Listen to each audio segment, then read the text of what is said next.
মেনস্ট্রুয়েশনের ব্যাপারে যে ট্যাবুগুলো এখনো আছে, সেই ট্যাবুগুলো সম্পর্কে কি বক্তব্য? এটা কি সঠিক না বেঠিক? ট্যাবগুলো বেঠিক, এই নিয়ে তো কোনো বিতর্কই হতে পারে না। ট্যাবগুলো কোন সময় কিভাবে হয়েছিল সেগুলো হয়তো আমরা কেউই জানি না। বিজ্ঞানের আলোয় সকলকে নিয়ে আসতে হবে। বিজ্ঞানের আলো তখনই আসতে পারে যখন শিক্ষার আলো আসবে। আমাদের এটাই ইচ্ছে, শিক্ষা এবং বিজ্ঞানসম্মত শিক্ষা দিয়ে সকলের মন থেকে এই অন্ধকার দূর করা।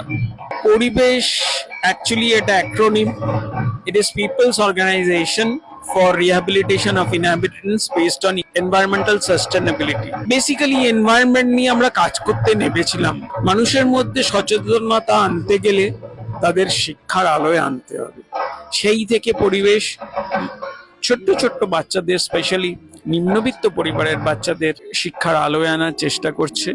আমরা এখন দুটো জায়গায় স্কুল চালাই, সেটা সম্পূর্ণ পরিবেশের মেম্বারদের কন্ট্রিবিউশন আর কিছু শুভাকাঙ্ক্ষীর ডোনেশন। আমরা এখনো কোনো কর্পোরেট ডোনেশন পাই না, তাতে চলে।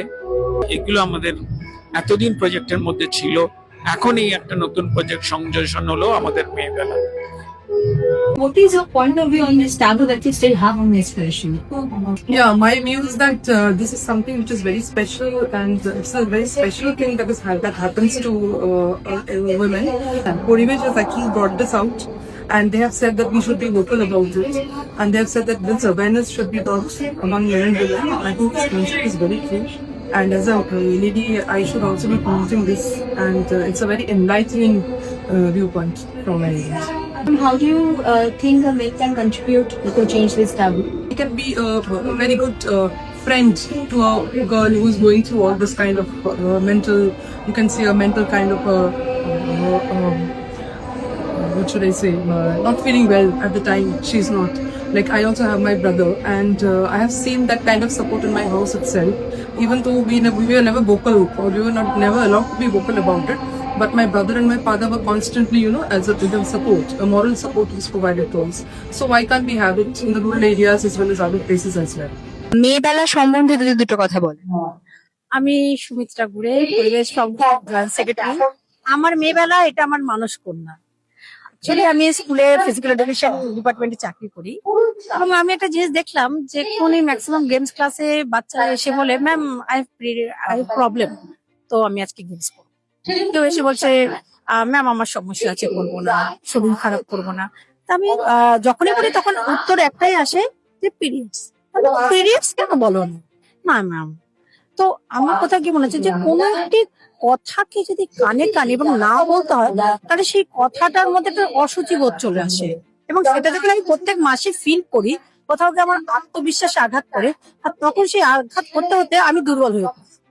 আমি 46 ইয়ার্স আমার হয়ে গেছে, সেই সময়ও তাই ছিল, আজও একই পরিবর্তন, তো কিছু হলো না। তাহলে আমি একটা ব্যাখ্যাহীন ইতিহাসের জন্য আমি একটা মানুষের ভূগোলটাকে নিয়ে তো টানাহিস্টা করতে পারি না।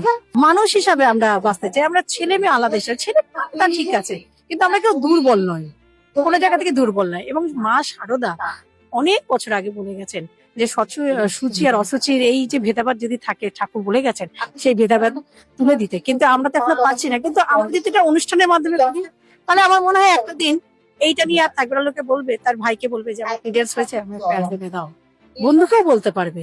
আমরা এই সরলীকরণটা চাইছি, আর পরিবেশ সেটাই করতে চাইছে যে মানুষের মেন্টাল পরিবেশটা খুব সুন্দর থাকুক, একটা ফুলে ফুলে ভরা। How do you think the men can contribute to change this taboo that we have on menstruation? Of course, a little bit of awareness, sensitivity from their side to understand that it is not a problem. First of all, women have to be comfortable to speak about it openly. Then men will accept. So definitely we'll get men's support if women do not put it under the blanket, speak normally about it, accept it as it is a natural phenomena. And then slowly men will also adapt to it. So there is nothing to shy about and hide out about this fact. And it's better to accept it and speak about it and live it as it is given. It's a God's gift. So let's accept it. So men will also be very naturally accepting the whole fact.